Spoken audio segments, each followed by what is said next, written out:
Welcome back, ladies and gentlemen. I'm going to be honest with you, I really didn't want to read this article.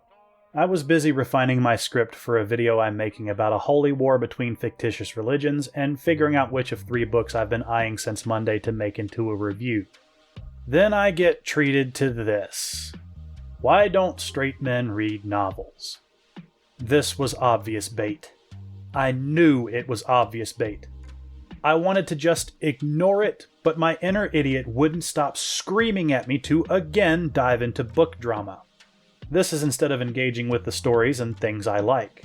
I assume this is because indignation is a stronger emotion than contentment. So let's join into the dog pile and dive into what I'm sure is a pointless article written by an equally pointless person. I'm going to break this into chunks and read it to you first so I can avoid some of the problems I had with my shad response. I will also leave a link to the article in the description if you want to read it for yourself without my commentary.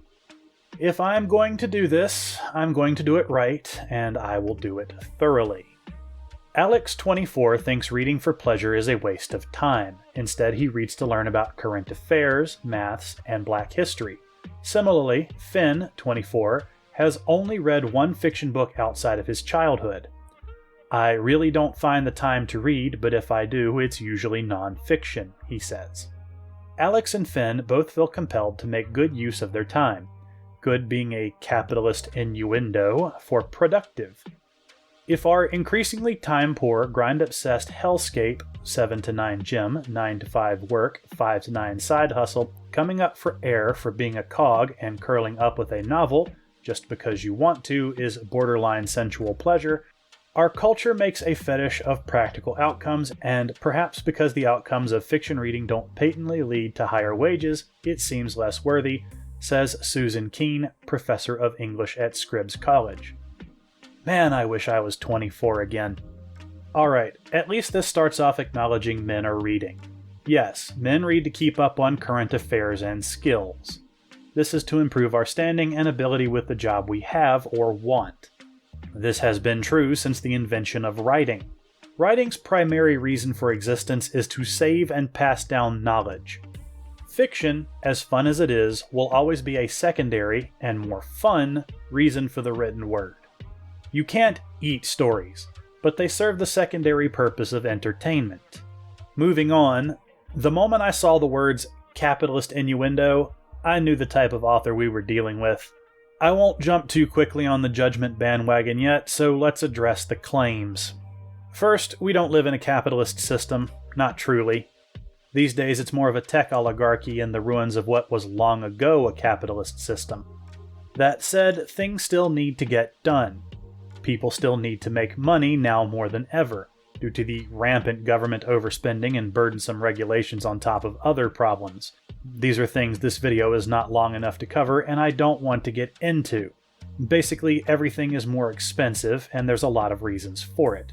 This means if men want to succeed, have families, and become a success in life, they have to grind. And the greater the burden, the greater the grind has to be. Reading novels is a leisure activity. It's one of the reasons I started this channel, so I could enjoy a leisure activity and lie to myself that I'm being productive. Moving on. Generally speaking, reading is an indulgence that women permit themselves more than men. In 2022, Deloitte predicted boys and men would continue to spend less time reading books, and read them less frequently than women and girls. They were right. In 2023, women made up 80% of the book-buying market in the UK, US, and Canada, and accounted for 65% of all fiction purposes in the UK, according to Nielsen book data. The bookish man is a rare specimen. Case in point, 1.2 million people follow the @HotDudesReading Instagram. Yes, again, reading is something people do for fun when they have downtime. So few of us do these days. Without getting into a battle of the sexes argument, men tend to work longer hours. Using UK statistics because they were the first that came up, men work an average of 35.3 hours a week. Women tend to work 27.8 on average. Given this is an average, we can assume folks at the lower end of the pay scale probably work more hours and those at the top less. This isn't to make one side or the other look bad, it's just statistics. Speaking from my own experience, I tend to work 50 to 60 hours a week, not counting my videos and writing, which easily account for another 20 hours each week. With a job and a side hustle needed to stay afloat in this economy, it makes sense that men would choose to better their career standing and skill set over reading for pleasure. It may also be why many of us are burning out. Women tend to value their free time more than men do. I will cite the fact that the author of this piece cites the Instagram tag @HotDudesReading, which is candid pictures women take, I assume it's women, of conventionally attractive men reading in public places. Since they care more about their free time, they have more time to read. Most men and women prioritize different things, this is just how it's always been. As for women buying the vast majority of traditionally published books, of course they do. Women buy almost 80% of all purchases made, and no, I'm not looking up the study for that, you can do it yourself. If I look back at my playlist of book reviews, most books I've reviewed published in the last decade in the West are written with a female audience in mind. Romance has stuck its unmentionable fingers into every other genre in the hemisphere. I can't blame publishers for chasing the money, but men aren't interested in meandering romantasy books with no real plot and a reverse harem theme. Meanwhile, masculinity continues to be in crisis. Men between the ages of 18 and 34 feel the most pressure of any generation to conform to masculine behaviors. In the absence of a positive blueprint of how to exist in the post-Me Too world, a community of podcasting manfluencers, including ex-Navy SEAL Jocko Wilkin and David Goggins, and neuroscientist Dr. Andrew Huberman, have rushed in to promote their ideas of what masculinity should look like. Self-improvement, ambition, and growth mindsets are the banner messaging of the male-coded media world, where Andrew Tate reigns supreme, and the aim of the game is to optimize every waking moment to become a financially successful Sigma. Doubtless, many men enjoy the fact that reading nonfiction gives them an excuse to peacock their newfound knowledge and mansplain their latest read to their next hinge date, too. Bonus points if it's capitalist realism. I'm begging you people, please read your articles before you publish them, and I mean read them out loud and listen to how it sounds, because this is garbage. Here's a happy topic. Yes, there is a masculinity crisis. There are a lot of reasons for this, and if you want to know the gritty details, you're on YouTube, I'm sure you can find a million answers. Next, these aren't new masculine ideals. They're old ones. Self-improvement, ambition, and growth mindset have been masculine ideals in the West for centuries at this point. It's also no good bashing them, as these are the things women look for in the men they date, which is why men follow them. As far as the manfluencers, men like all humans have pattern-recognizing brains. If our own lives aren't going the way we want, we look for someone who is leading the life we want and try to emulate what they're doing. People don't want to waste their time on things that will get them nowhere. That is, unless they see trying as completely pointless, which sadly a lot of people do nowadays.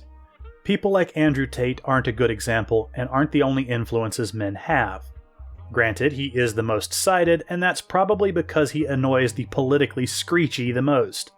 It's usually shallow men with shallow goals that follow people like Tate. Sex is a powerful motivator. It's also the same motivator that made romance the most popular genre of books, and it's women that put it there. I really don't like that last little jab that men are reading to mansplain their latest read to a date. People, women included, like to talk about what they know, and we call out people for talking about stuff they know nothing about. Stop disparaging people from improving their minds and knowledge by belittling it like this. This idea of the hyper-capitalist man with no time for something as pointless as reading began to take root in the Victorian era. In the 19th century, reading novels developed a reputation as a frivolous and feminized activity as bourgeois women, imprisoned in the private sphere, took up reading bodice-ripping paperbacks as a pastime. Conversely, serious men of the public sphere incubated capitalist messaging. Any interest in reading had to be justified by practical utility.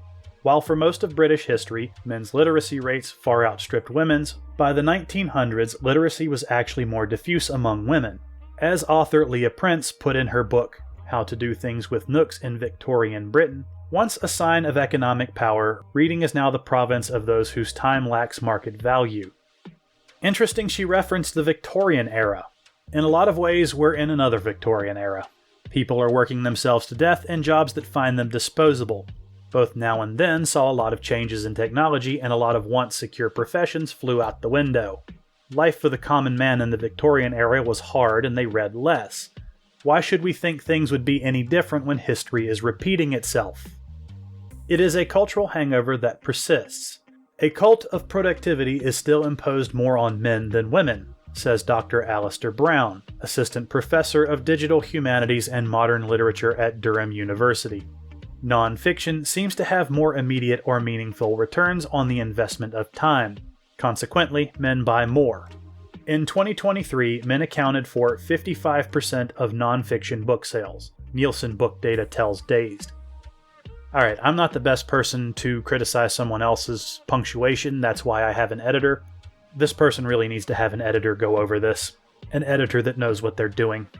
The cult of productivity is still imposed more on men than women is an interesting line. It's like we've said earlier in the video. Yes, men are driven to be more productive than women. You can put this up to women not wanting to date or marry an average-looking guy who makes just as much or less money than them. Sex, as we've established, is a powerful motivator, and reading novels isn't a profitable venture. I should know. If reading is not getting men the female attention they want, and their time is limited by the work they have to do to keep up, why would they spend time reading something that won't increase their productivity? Next, the author mentions that 55% of nonfiction book sales in 2023 were to men. This is opposed to the 65% of fiction sales to women she mentioned earlier. First off, 55% is basically half, but this is a pointless statistic and I'll tell you why. The most expensive book on my bookshelf is The American Institute of Steel Construction Manual. It's a big glossy book that covers the different shapes of steel components, what loads they can take based on their thickness, etc., etc. It's a monster of a bug-crushing book. This is a non-fiction book. Paris, a memoir, is, just as the name suggests, a memoir of the life of Paris Hilton. This is also a non-fiction book. These two books are not comparable. The fiction statistic is also dubious as it is not broken down by genre. Romance is the titan of the publishing world. It has the largest market share, followed by crime and mystery, then religious and inspirational. All three of these genres are read majoritively by women. Of course, it's going to skew the results. Most men read science fiction and fantasy if they're going to read fiction. Science fiction and fantasy's market share doesn't even compare to the first three. Today's problem also has its roots in the gender encampments of childhood. Boys are less likely to have male reading role models and are generally nudged by parents, teachers, and product marketers in the direction of other pastimes, particularly sports. By comparison, girls are encouraged to read and have a model of peer-to-peer engagement through their mom's book club, so naturally, girls spend more time reading and reading fiction than boys. This is, as ever, an intersectional issue. Boys on free school meals read less than anyone else. As we've established before, men and women are different. We have different interests. If a school is good, it will push its students into areas they will be successful. Sports is a good way for men to learn to work together with others they may not like. This is important as bad things happen when men aren't taught to get along. Counter to the author's point, most men weren't on sports teams in schools. This should be obvious as most of these teams have a hard limit on the number of players they can accept. Men also joined bands, took jobs, and joined technical clubs and classes. Technical classes, which men also dominate in, teaches men marketable skills they can use later in life. This ties into earlier where men simply work more than women. This isn't something you want to mess with too much because women, as I have been informed for most of my life, don't want to lay about man. And someone has to haul the garbage and fix the power. Women are the far more social of the sexes, so it's no wonder they would move towards peer-to-peer engagement. Reading for men is a solitary hobby. Citing the Mother's Book Club tells me it's a different matter for women, including the author of this piece. Men don't need a club to talk about the books and stories we enjoyed. If we meet another man who likes what we like, we'll talk about it. By the time their tween years swing around, I hate the word tween, a line is firmly drawn. Chris, 21, who has recently completed his second fiction book in 10 years, said he stopped reading at the age of 10 despite previously being a big fan of fantasy books because he had better things to do. Naturally, such a stereotype cannibalizes itself and ends up being reflected by the market. Young adult fiction is the near total domain of the teenage girl, including what is made, marketed, sold, and read. As we cut off the legs of future readers, our culture closes off opportunities for boys and men, says Professor Keene, who is an expert in narrative empathy. Consciously or not, we promote a model of masculinity that is less introspective, less attuned to others, and less contemplative. This section leads me to believe the author of this piece has never had to deal with better things to do. It's possible Chris may have gone to video games, a division of entertainment that still caters somewhat to what men want. There is also the possibility that he simply didn't have time. Life can be demanding at all stages. Learning what you need to survive in adulthood and surviving in adulthood takes a lot of time, effort, and work. This isn't a stereotype. Someone has to do the work that holds civilization together. As we've said before, reading is a leisure activity and some people don't have time for leisure. As for what the market does, it does what it wants. It stopped caring about what men wanted in fiction long ago. There are men who read, and most of them have flocked to the East reading manga and light novels. Others have gone to the indie sphere, completely ignoring the traditional publishers, as the publishers have also ignored them. You can't get mad if you give someone the cold shoulder and they move on without you, so they don't have to deal with the drama and disappointment of what you produce.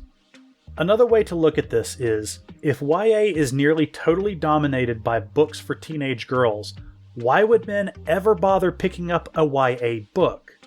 If you're trying to catch a tiger, you don't bait the trap with lettuce. I've read and reviewed a number of modern YA books. First of all, most should not be read by teenagers as they're smut for thirsty women in their late 20s and onward.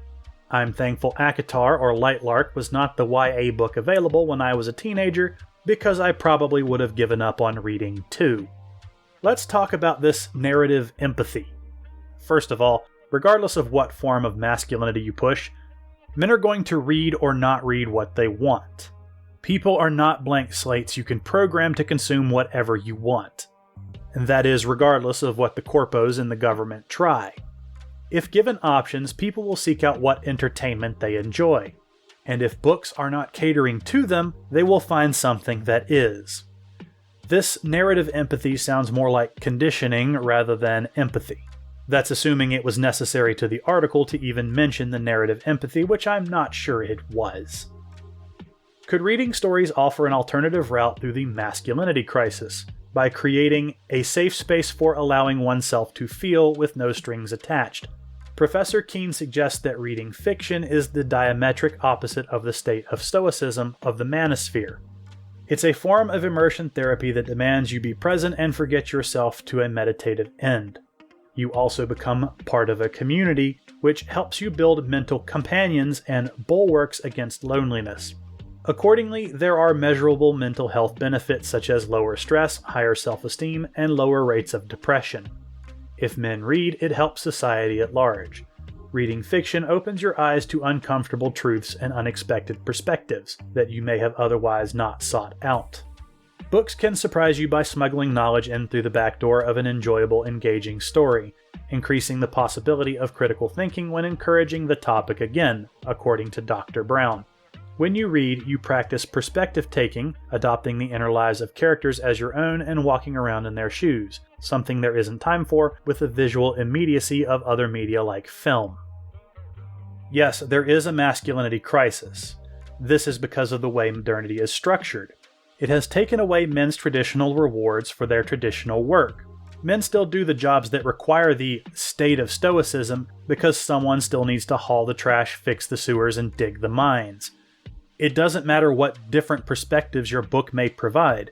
If it doesn't speak to who men are, they're not going to care. To relate to someone, you have to do just that. Relate to them.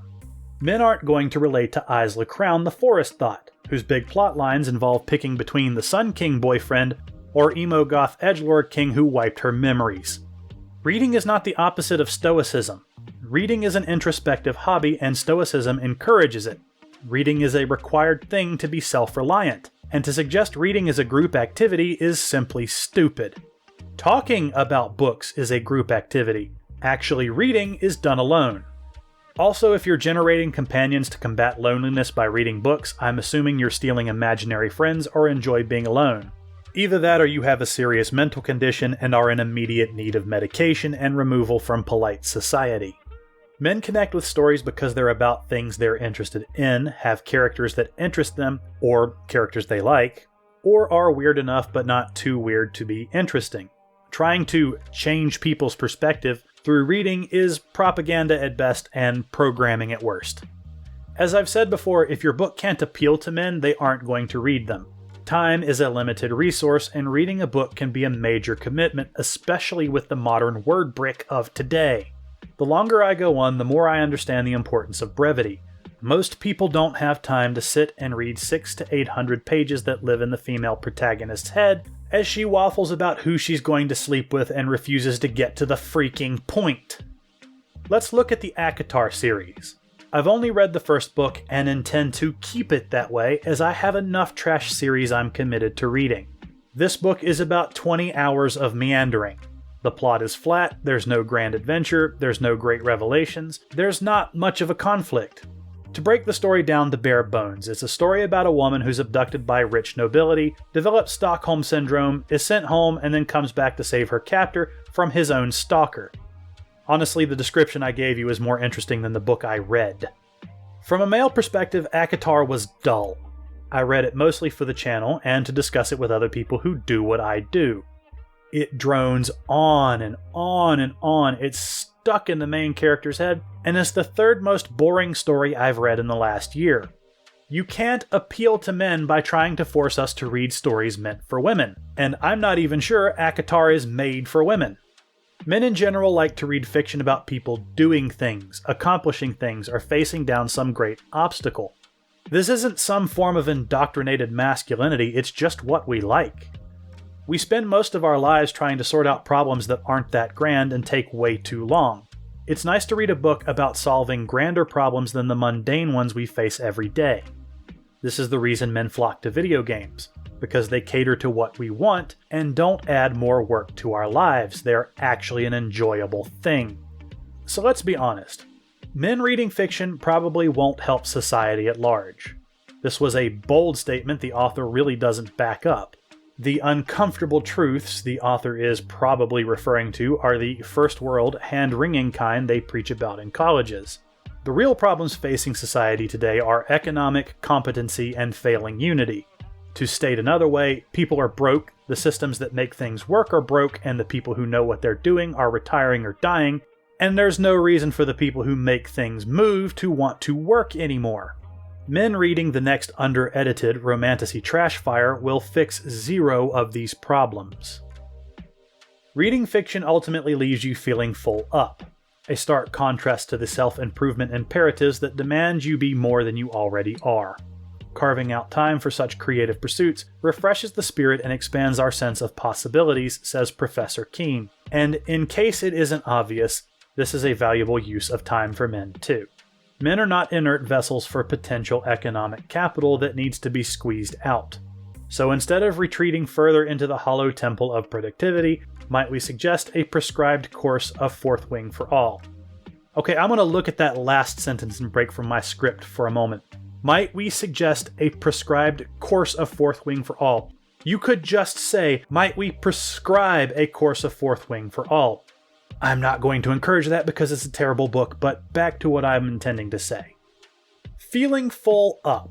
I need to Google that. It's slang I don't recognize. According to Google, it's filled to capacity.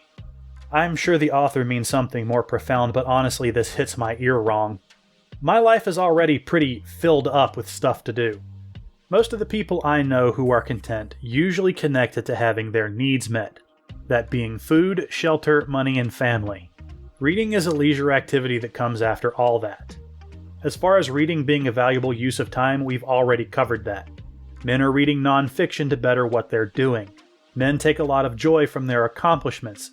I'm not going to a mechanic because he spends his idle time reading Stephen King. That might actually be a point against him. I'm going to the mechanic who's reading about cars, the newest and greatest thing in engines, and how to fix complex mechanical problems. I want the mechanic who is interested in what he does. Reading fiction, unless it's your job, is not a valuable use of your time.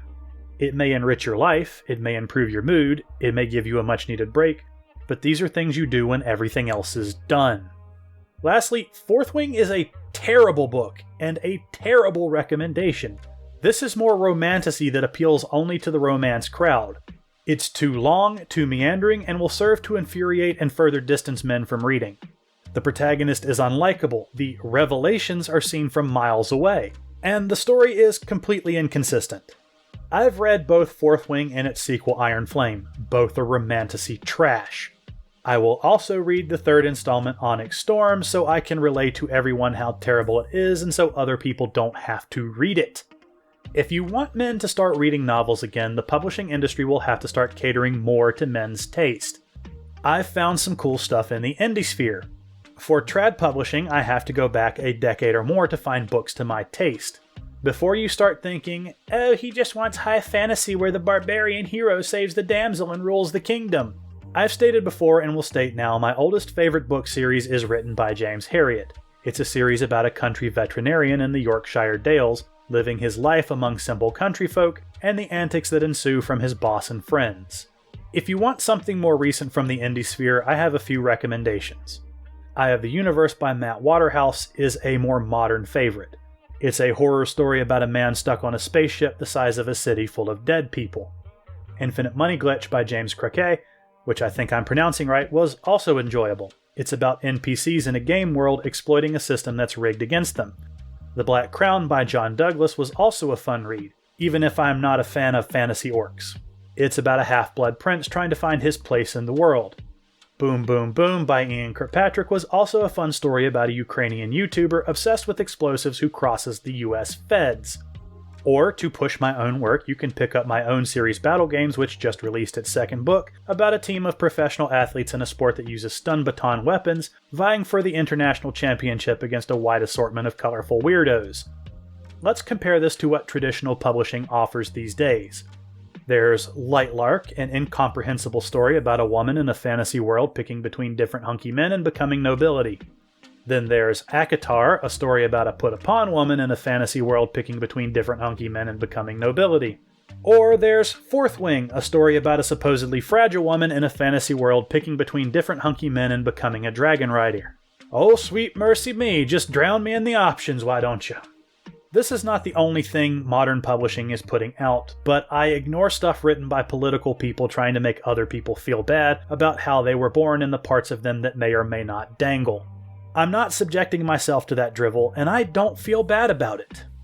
To sum it up, and to end an already too long video, if you want straight men to read, you have to create books straight men will want to read. Good luck, everyone.